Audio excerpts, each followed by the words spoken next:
ओम शांति।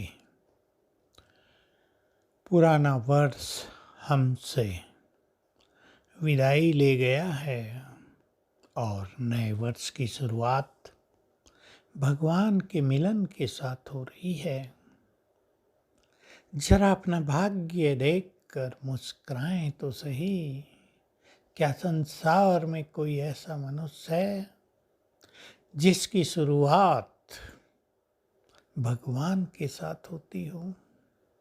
लोग तो सवेरे उठेंगे, जरा सी खुशी होगी ना, वर्ष आया, कोई छोटा मोटा फंक्शन कर लेंगे, पर उनकी खुशी वो क्षणिक। और हमें खुशी प्रदान करने के लिए रोज भगवान आते हैं। तो आज प्रभु मिलन का दिन भी है।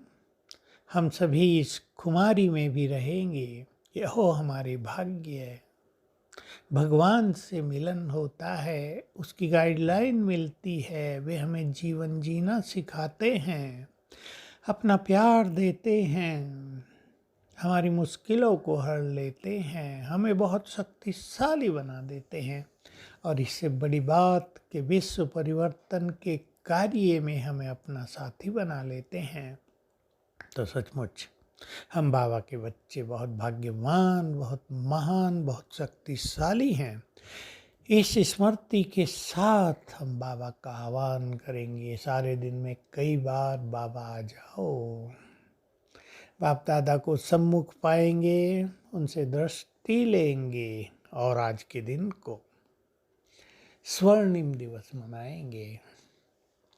पुराना वर्ष विदाई ले गया है। जो कुछ हम उस वर्ष में ना कर पाए हो, इस वर्ष में करेंगे।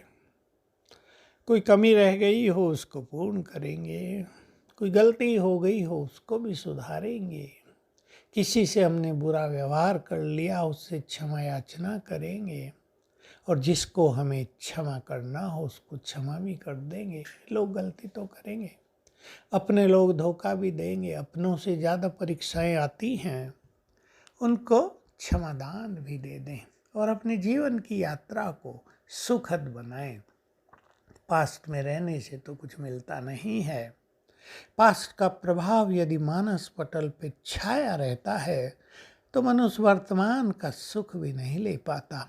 और उसमें विशेष रूप से अगर पास्ट की कुछ चीज़ों का गहरा प्रभाव हम पर पड़ गया है तो हम सुंदर विचार क्रिएट नहीं कर पाते, हमारी क्रिएटिव एनर्जी बहुत डाउन हो जाती है।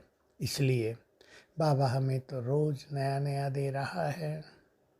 भगवान की छत्र छाया में पल रहे हैं। मनुष्यों के साथ कुछ भी हुआ हो उसे हल्का करके भुला देने में ही भलाई है। इससे हम बहुत आगे बढ़ेंगे। बार बार उन चीज़ों को याद करना या किसी के लिए निगेटिव दृष्टिकोण बनाए रखना, इससे उन्हें नहीं हमें नुकसान होता है। तो हमें अपने बारे में सोचना है, अपने को बहुत अच्छी तरह देखना है और महान बनाना है। हमें महान कार्य करने हैं, भगवान को प्रत्यक्ष करना है, सबके दिलों पर उसका झंडा लहराना है, घर घर को तीर्थ बनाना है। छोटा कार्य नहीं है हमारे ऊपर। और ये तब होगा जब हमारे वाइब्रेशंस बहुत पावरफुल होंगे।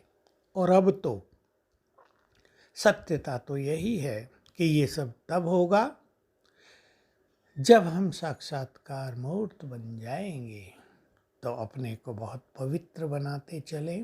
साक्षात्कार मूर्त वही बनेंगे जो संपूर्ण पवित्र हो जाएंगे। जिनको भी ये महान कार्य करना हो वो अपनी प्योरिटी में बहुत आगे बढ़ते जाएं। जो सूक्ष्म कमियां हैं, जो सूक्ष्म वासनाएं हैं, उनको विदाई देते चले। और जिनकी प्योरिटी बहुत अच्छी है वो ध्यान दें। व्यर्थ संकल्प मन में रखना भी अपवित्रता है। चाहे वो अपवित्र संकल्प ना हो, ईर्ष्या के संकल्प, नफरत के संकल्प, तेरे मेरे के, मान शान के, परचिंतन के, कोई भी ऐसे संकल्प रखना भी हमारी पवित्रता की शक्ति को छीन कर देता है।